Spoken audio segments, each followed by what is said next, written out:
For today's laboratory activity, we are going to prepare or create Quekiam. So in creating Quekiam, we needed variety of ingredients in order for us to create the said product. So let's start with the main ingredients, which is the meat materials, including pork, which is 1 kilogram and coarsely ground. And then the shrimp, which is 100 grams, cooked and finely chopped. So here are the main ingredients. Now let's proceed to the following ingredients, including the salt, which is refined, the sugar, the garlic, which is already chopped finely, the onion, which is already chopped also, the carrots, which is shredded, the ground black pepper, here is the ground black pepper, our bouillon powder, the victim, and lastly the egg, which is medium. Now that we already prepared the following ingredients we are going to use in creating the Quekiam product, let's proceed first on measuring the following ingredients in order for us to acquire or have the appropriate ingredients which is needed. So firstly, the salt, which is 1 tablespoon. So we are going to use this tablespoon or spoon in order to measure the salt.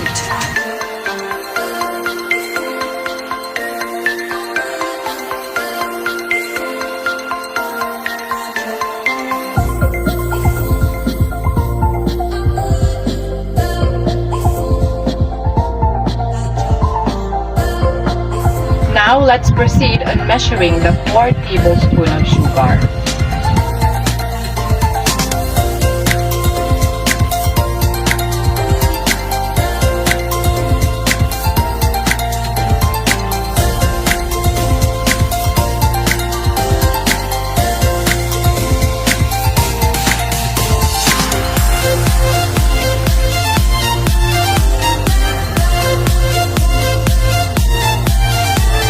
Now we have the 4 tablespoons of sugar. Now we are going to proceed on measuring the 2 tablespoons of garlic, which is chopped finely.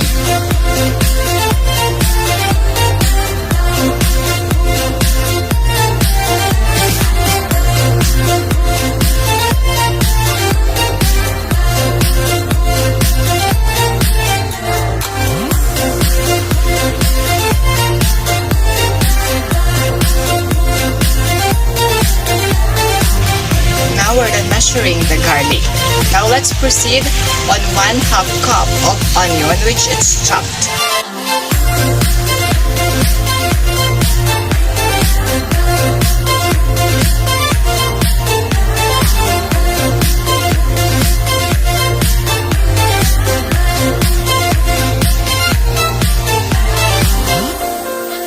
Now here is the exact measurement of 1/2 cup of onion, which is chopped.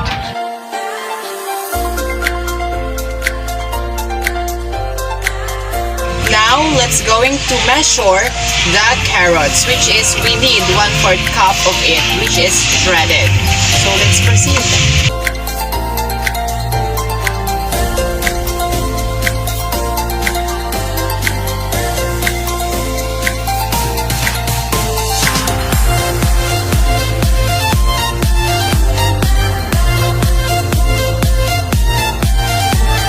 So here is the exact amount of 1/4 cup of carrots.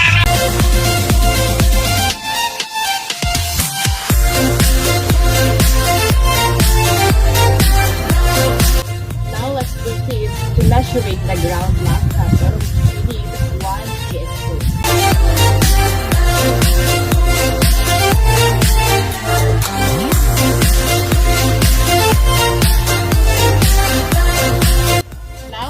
Measuring the ground black pepper, which is 1 teaspoon, we are now going to proceed to the bouillon powder, which is also 1 teaspoon. So here is our bouillon powder. So let's proceed to measuring it as 1 teaspoon.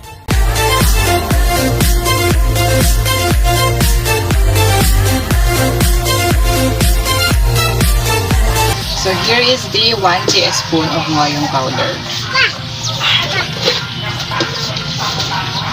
Now, let's proceed with 1/2 teaspoon of vitsin.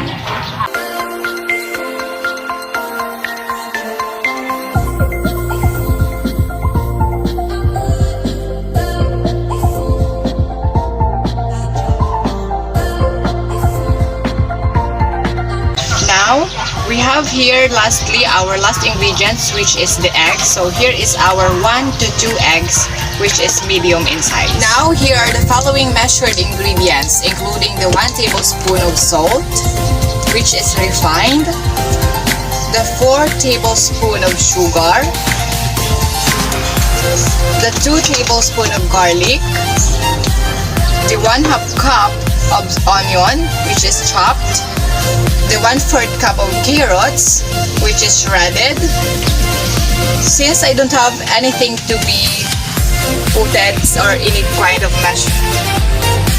equipment, I use to combine the following ingredients, including the 1 teaspoon of ground black pepper, the 1 teaspoon of ngoyong powder, and the 1/2 teaspoon of vitsin. Now, here is our last ingredients, which is the 1 to 2 pieces of eggs.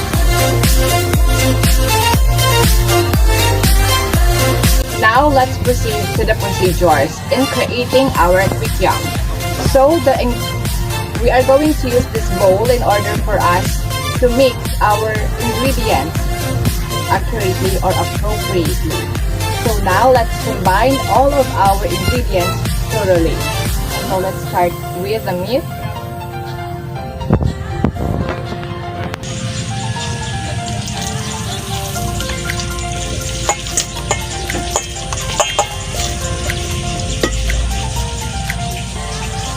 Now let's add our shrimp.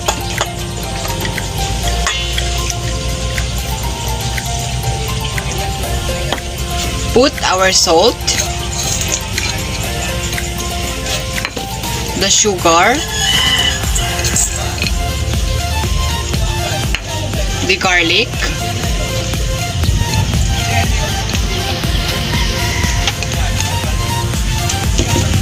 add our onion,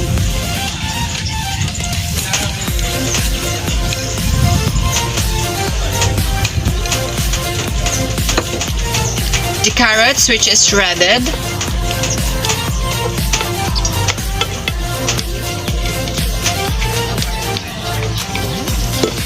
and the ground black pepper, the ngoyong, and the vitsin.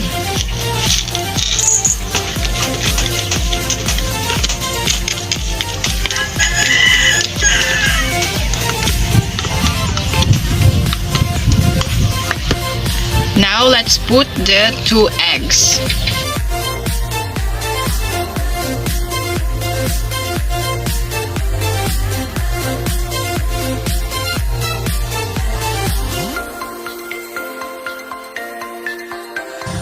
Since we already combined our ingredients into one bowl, we can now proceed in mixing it in order for it to become fully combined.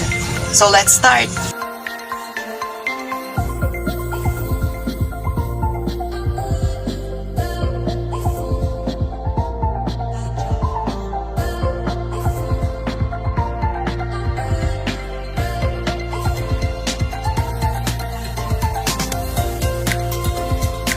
In order to mix our following ingredients, we can use our hands in order to mix it well.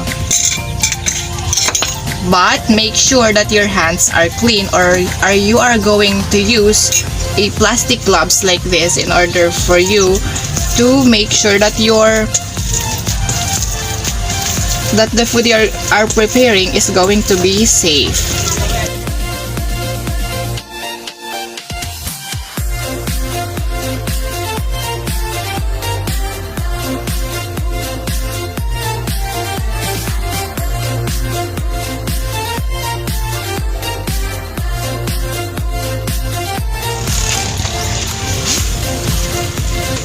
Since we're done mixing our ingredients, we can now proceed on shaping it in order for us to have that shape of Quekiam.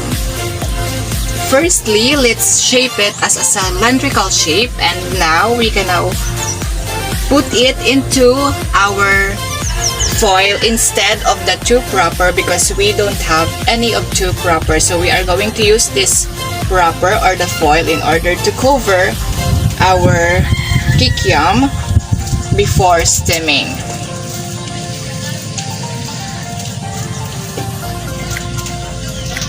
So now let's proceed.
Since we're done creating it into a shape or molding it and almost done in putting it into our foil, we are getting closer and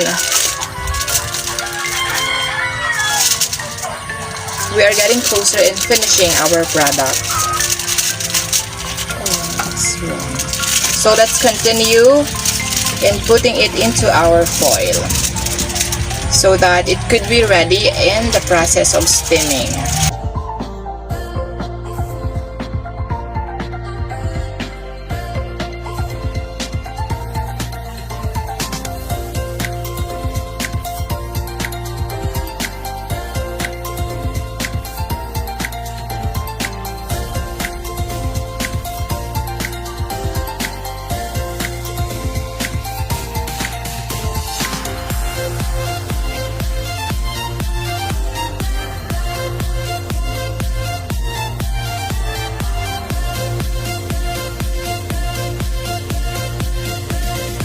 Now we have it. We're done putting our Quekiam into the foil as a wrapper. So let's now proceed on the steaming process. Now let's steam our Quekiam in a few minutes.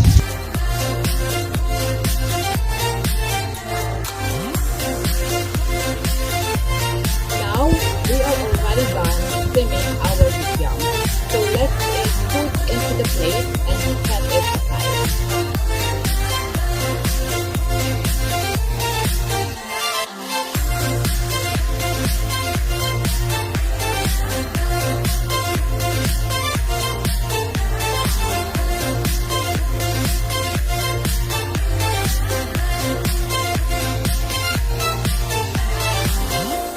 Now, let's proceed on creating or making the sauce.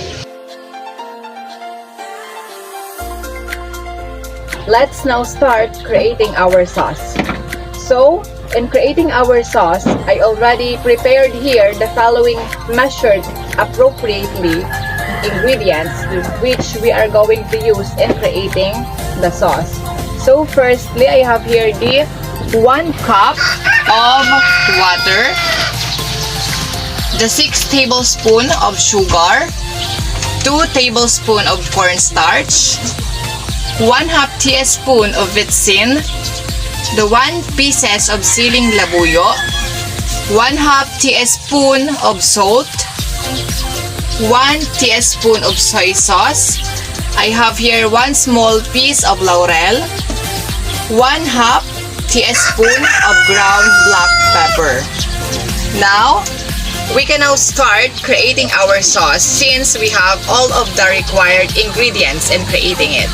Now, let's mix all of the ingredients within this bowl or mixing bowl. So I'm going to use the spatula to mix it appropriately. So let's now start. Let's add our water.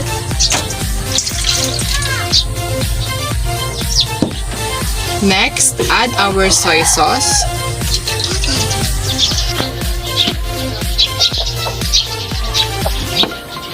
Let's now add our cornstarch.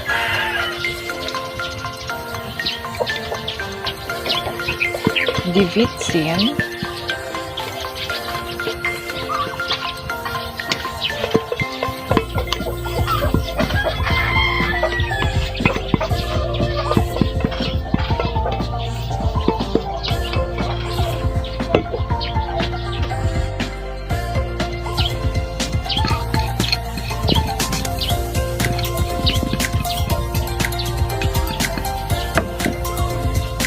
Let's add the salt.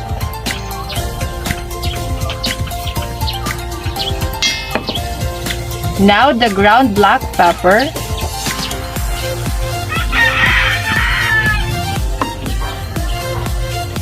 Let's add also the laurel.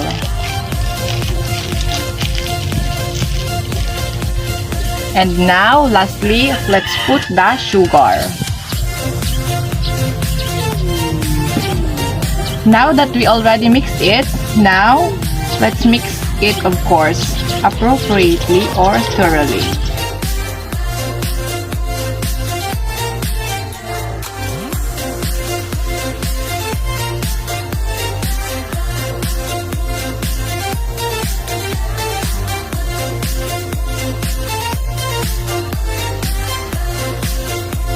Now that we already mixed our mixture carefully, let's now put it or pour it into the pan in order to cook it and to make it thick. So let's now proceed. Now let's pour it into our pan.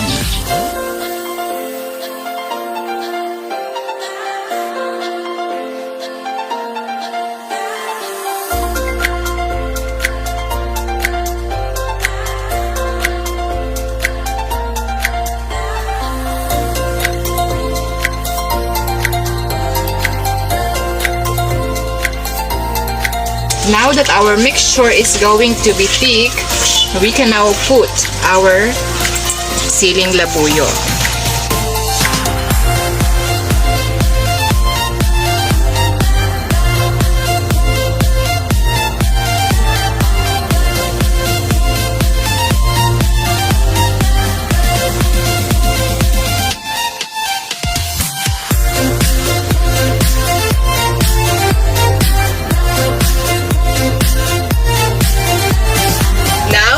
Let's fry our Quekiam in order for us to have an outcome or a best finished product.